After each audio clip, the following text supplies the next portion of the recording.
when you graduated, they gave you a diploma in one hand, and you got a letter that says greetings from Uncle Sam, which basically meant that you had to go down for a physical. And when you went for a physical, you didn't come back home. You were shipped off that same day.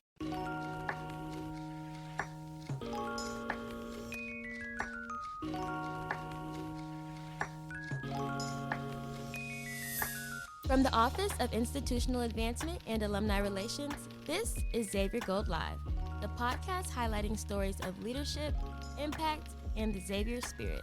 Welcome to Xavier Gold Live, your front row seat to the stories of Xavier alumni transforming passion into purpose. I'm Jamya Stewart, a psychology major exploring the world of mass communication as my minor, hailing from the great city of Chicago, Illinois. And I'm Amaya Sanford, a proud mass communication major from the Atlanta, Georgia. Together, we're committed to uncovering the stories, legacies, and lived experiences that continue to shape Xavier University. On this episode, we welcome Dr. Clarence Becknell, a dedicated educator, decorated veteran, and cultural historian whose life work reflects Xavier University's commitment to leadership, service, and social responsibility. Through his decades of impact in public education, military service, and community advocacy, Dr. Becknell continues to uplift and empower generations of learners and leaders. Dr. Clarence Becknell, a proud Xavierite, lifelong educator, decorated military officer, and champion of New Orleans culture. Dr. Becknell holds multiple degrees from Xavier, including a Doctor of Education. He served over 20 years as a principal of Morris Jeff Elementary, where his mission-driven leadership left a lasting impact on students and teachers alike. A retired lieutenant colonel with more than 40 years of combined service in the U.S. Air Force and Louisiana National Guard, he led in roles from public affairs to EEO and HR, always grounded in inclusion and advocacy. Beyond the classroom and uniform, he's the Historian Emeritus of the Zulu Social Aid and Pleasure Club, president of Xavier's Veterans Alumni Group, and a recipient of honors like the Essence Festival Freedom Salute and New Orleans Legend Award. A mentor, author, and servant leader, Dr. Becknell continues to embody Xavier's value of faith, service, and justice. Dr. Becknell, welcome to the podcast. Thank you all for having me. Thank you very much. Yes, so let's jump right in. You worked in education during a major change in New Orleans. Right. How did you navigate policy shifts, school reform, and community needs during your tenure, especially after Katrina? Well, during the time that I was principal there, we saw the change that was coming. After Katrina, it was devastating for everyone. We knew one of the things that was going to happen is that Katrina was not going to go away from students for a very long time. These kids were traumatized, is number one. Teachers, principals, administrators, they lost their jobs is number two. Everybody was just about displaced from New Orleans. So you have to learn how to deal with that, and that's one of the things that you've been trained as a principal. You do that. And the military experience I had with that just as well. Because Katrina is a replica of what war is like. If you've ever, most of you haven't seen it, but if you've ever been to a war zone, that's how individuals lived, the way Katrina was. You live off the land, and that's just the way it was. That's the way of life. Okay, we touched a little base on you in the classroom and you being a principal, but I want to touch base on your military service career. So you went to service right after high school and then came to Xavier after. How was that transition? During the time, it was during the 60s when they had the draft, and I was during the Vietnam War. And when you graduated, they gave you a diploma in one hand, and you got a letter that says greetings from Uncle Sam, which basically meant that you had to go down for a physical. And when you went for a physical, you didn't come back home. You were shipped off that same day. Wow. They did everything that morning. You reported to Induction Center on Canal Street, where they call it the Custom House on Canal. Mm-hmm. And you got there about 3:30 that morning. You took up the physical about 3 or 4 hours, taking the physical and everything, tests and all of that. And they gave you a token. Say, son, use the phone over there. Go call your mother. Tell your mother where you're going, because you're not coming back home. And that's how it was. You either went to Fort Polk, which was the Army. You went to either Lackland Air Force Base, which is in San Antonio, Texas, or you went to Parris Island, where the Marines and the Navy were at. And that's where your career began. So you're 18 years old. No one had ever been in an aircraft. No one never left the city of New Orleans. Yeah. It was a future shock for you, Yeah. future shock, yeah. So going through that so young and like having that experience at such a young age, like I cannot imagine doing that fresh out of high school. So how did that experience help you in founding and becoming president of the university's Veteran Affinity Group? And why do you think it's important for the university to have such a group? Well, one of the things is that, and you have to understand, is that for a black soldier and being black during that civil rights movement era, the only thing you could really look forward to come out of high school, you go into the military, you get the GI Bill, and you purchase a home, or you get the GI Bill to go to college, okay? And they paid you a stipend. That's basically what it was. Or you went to the post office. Now, if you went to the post office, you got drafted right away because you had to do your military obligation. Every male had to do 2 years of military obligation, period. That's a part of the draft. You never do ifs, ands, and buts about it. So when that happened to a whole lot of us, it basically it took away the black males as well as the white males just as well. Coming back home out of Vietnam, when we got back home, it was a future shock for us because there was no fanfare for us. It basically kind of blamed you for losing the war. We couldn't find jobs, okay? And for a black soldier, it was another trauma. We go away to war. We went away to war to fight for someone else. So young. Yeah. And then we come back home, we still facing racism, period, okay? But you managed, they had a program that was called a COP program, Career Opportunities Program, that the federal government offered it to all of the universities. It was Xavier, Dillard, Southern, Loyola, Tulane. None of these universities wanted it. And Dr. Francis said, I will take these veterans in. And he opened the doors for us. That's how I'm able to sit here today and talk about it. And there were about 40 to 50 of us that graduated in early childhood education, all black males. And we studied under Sister Grace Pilon, who created a program, a reading program, which was called the Workshop Way. So Dr. Francis actually did a contract with the New Orleans Public Schools that we served as teacher interns in the mornings, and we had our classes in the evening, whatever was left of it. And it was difficult because you worked in the mornings in schools, and then we came, but it was a good experience for us when we did that.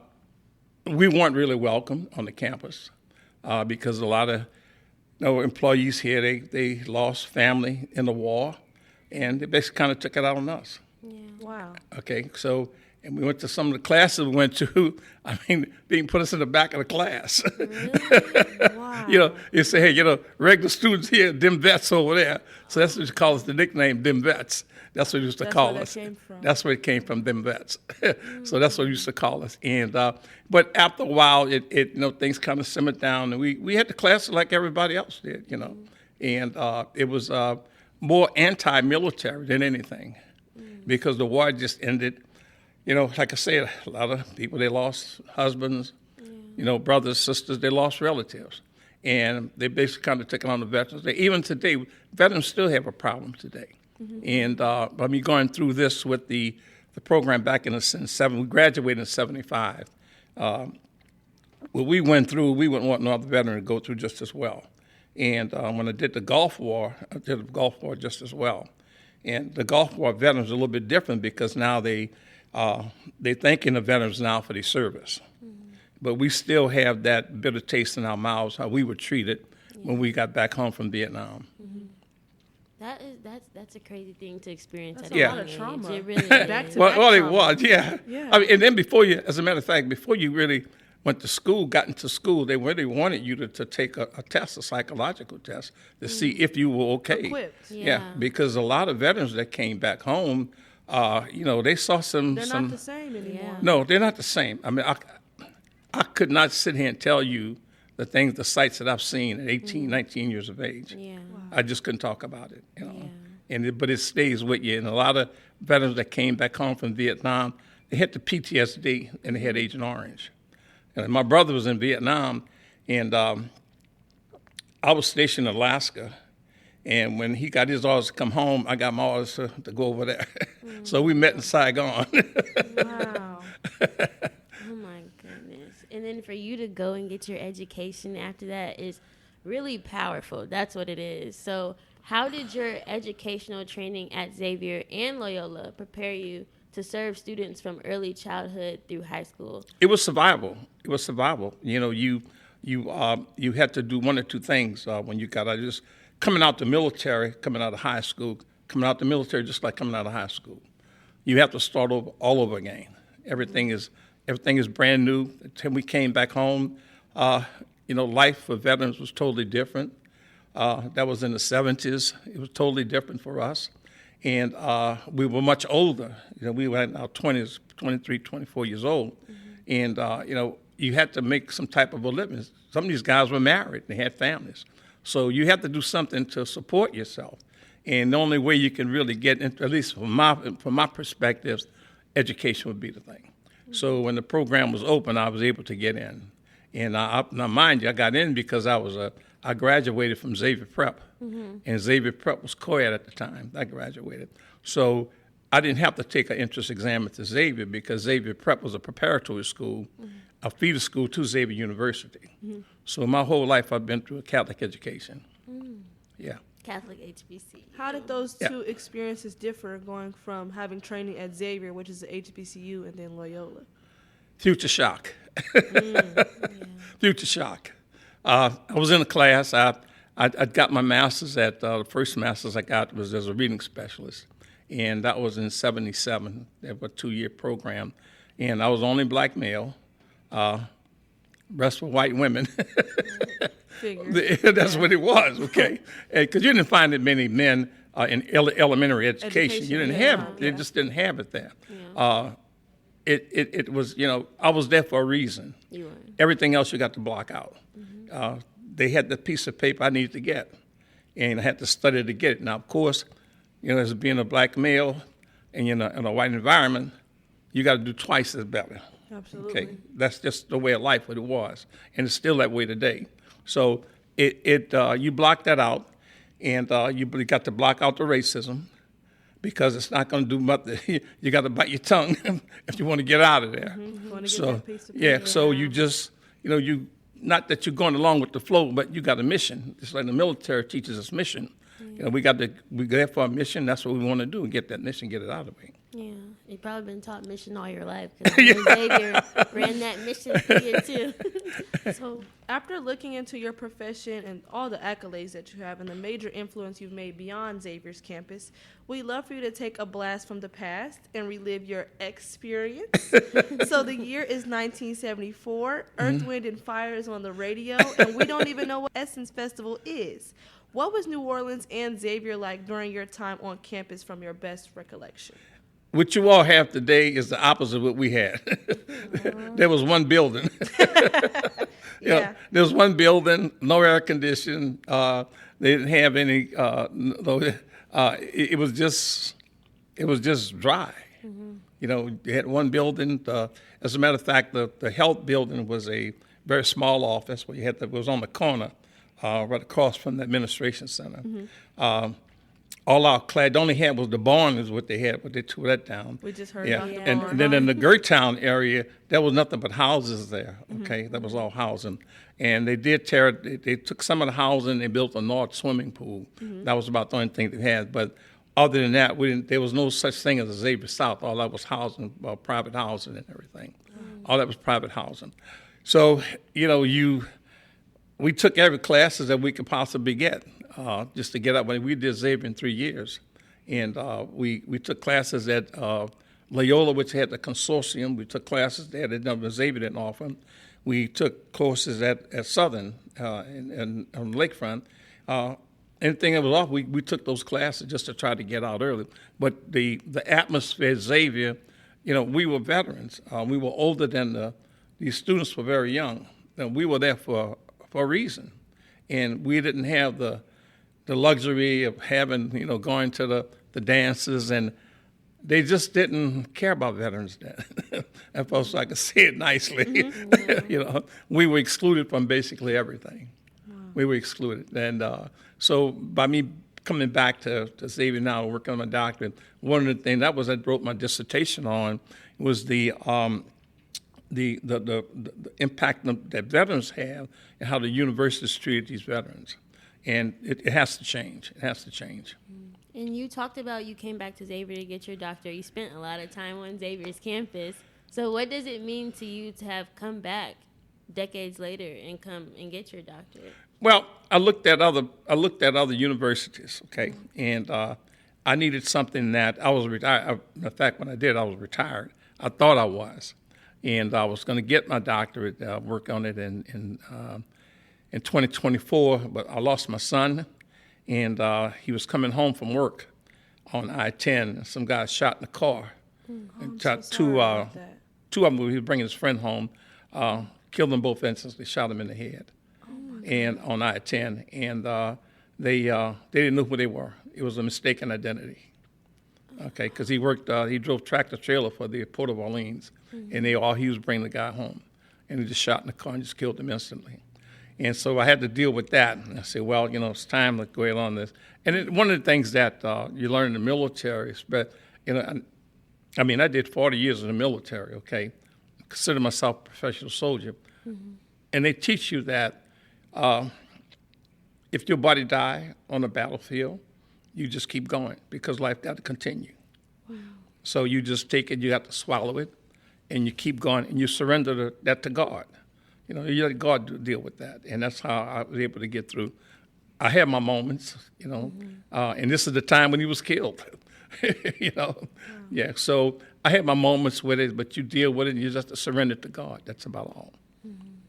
Well, I commend you so much because it is not hard, not only being a Xavierite, but you had a whole different side of experience being a Xavierite and a veteran. So in your opinion, what does it mean to be a Xavierite? It means a lot. It means a lot. Xavier at one point in time was the hub of all social programs. Back in the 60s, and I grew up in the civil rights movement, okay, we had no place to go. I lived the era where it was colored and white. Okay, there was the separation that was there. Everything was segregated. So when you came back to Xavier, that was a very big deal to come back here to Xavier University, okay? You just didn't walk in and say, I want to come to Xavier. You either had to have the aptitude or you didn't have it. And I told my son, he came to Xavier. I said, now look, let me tell you something. I've been there before, okay? They do not play. They don't. They don't play. That's number one.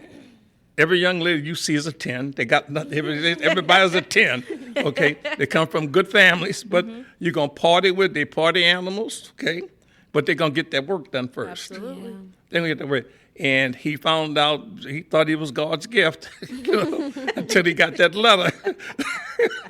Don't come back. He didn't have that impact. He didn't have that, yeah. I said, well, I tried to tell you, but you wouldn't listen, because every time you look around, it was partying here. But I say, you have to slow it down because you got to hit these books. You got to have that balance. Yeah.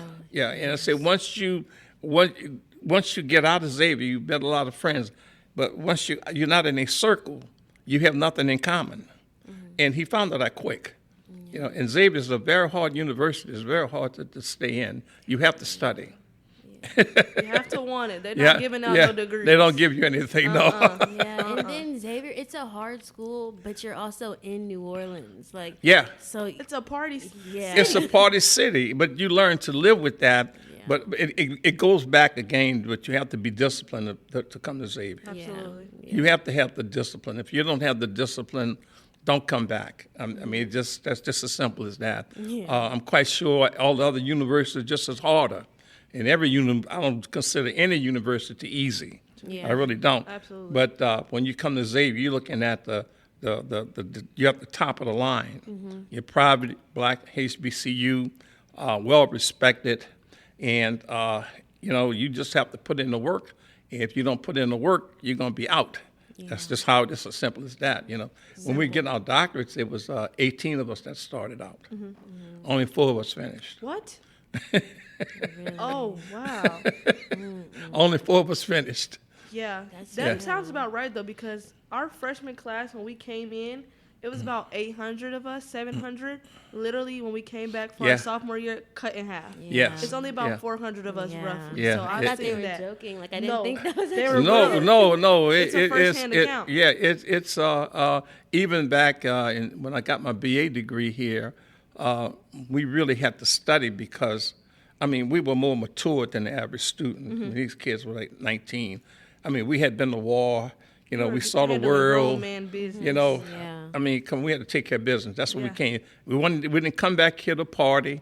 We didn't come back here for anything else. We came back here to get that degree, and that's what we focused on. So it's the focus in it, but you have to be disciplined at the same time. Yeah. And staying along with Xavier's mission, Yeah. Xavier aims to produce leaders who critically think and serve selflessly. So, how have you embodied that calling throughout your career? Well, I'm a blessed man, and I feel blessed. God has blessed me with a lot of things in life, and I thank you for them blessed, like I said that. I've seen young men that feel that the world owe them. The world don't owe you anything. Yeah. It's what you got to give back. And what Xavier taught me was one of the things to give back. Had it not been for Dr. Francis, I wouldn't be sitting here today. You know, a whole lot of us wouldn't have the degrees that we have.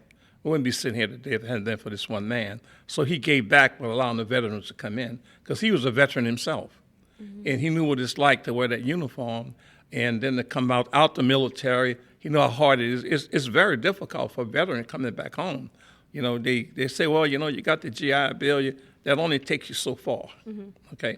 And then by Xavier being a HBCU, it's expensive. Yeah. You know, it's expensive. It is. You know, you don't get a free ride every day, Xavier. You know, yeah.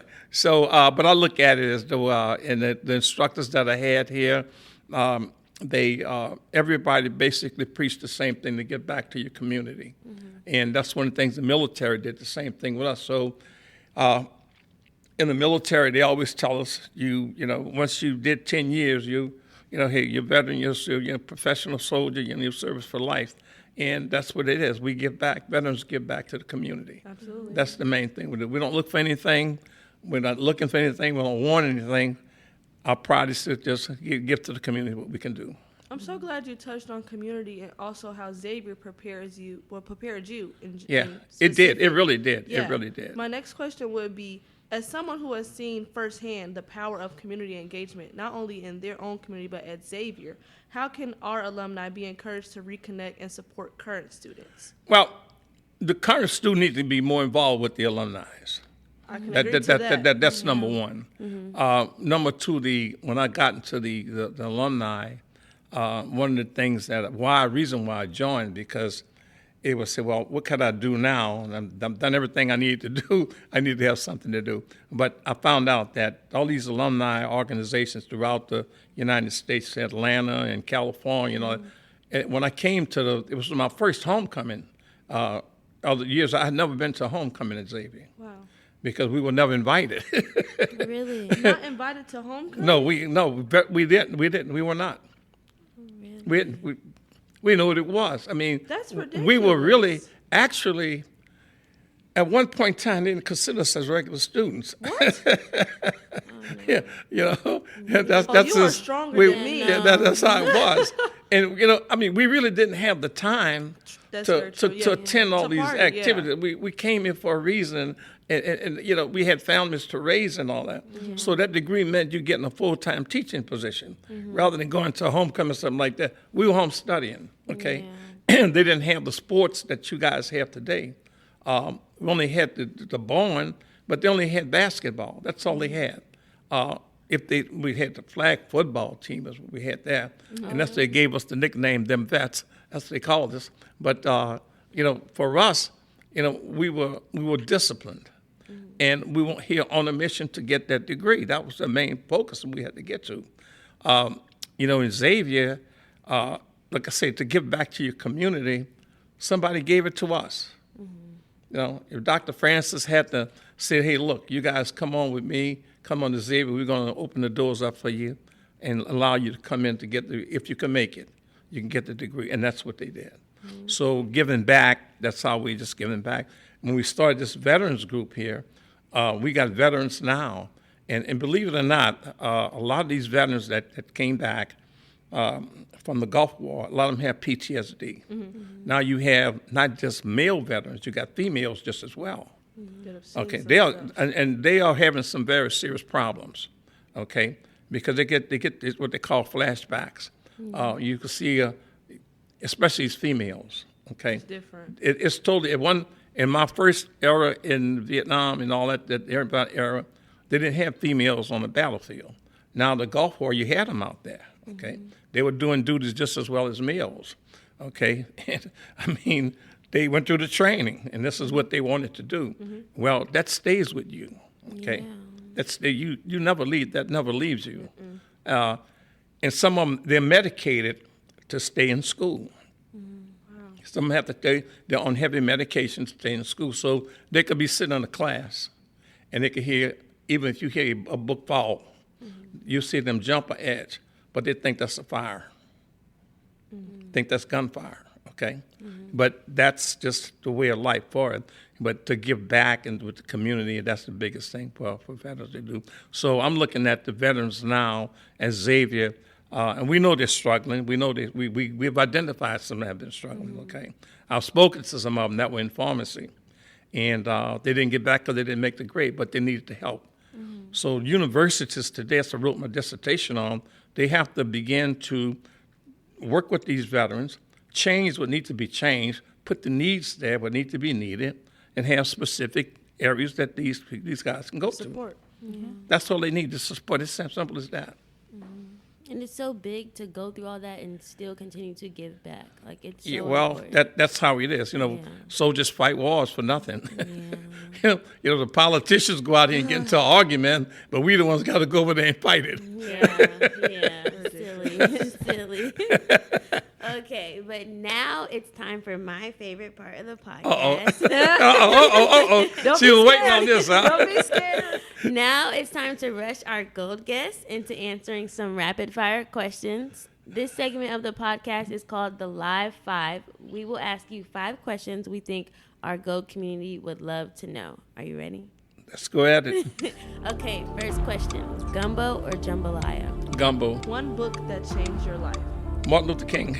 If you could relive one moment at Xavier, what would it be? Graduation. Your favorite New Orleans festival or event. I have to say the Zulu Parade. To finish the sentence, leadership is Quality and being able to lead others that can follow you. Well, again, it was a pleasure connecting with you, a fellow alumnus, through conversation. How can our growing gold community connect with you online? I don't have it online. I'm still in the beep. Look, I tell somebody, look, I'm still in the beeper days. So they got to find you through email. I have an email. It's a Xavier email. Yeah, tell us what it is. C Becknell, CBECKNEL at XULA.edu. All right, y'all better tap Yeah. into that email. Yeah, No Instagram, no Twitter. Emails only. Yeah. Well, Dr. Becknell, thank you so much. We really enjoyed having you. This is a great Thank you so much conversation. for Thank you, your Walla, time. for having me. I really appreciate it. Thank you. It made me Thank feel you. good. Thank you. XU, you know what to do. Subscribe and rate the show today and join us, the Xavier Gold Live podcast, on the first Tuesday of every month to stay up to date with all things alumni. Follow at Zulu Alumni on Instagram and subscribe to our monthly alumni newsletter. Until next time, Xavierites.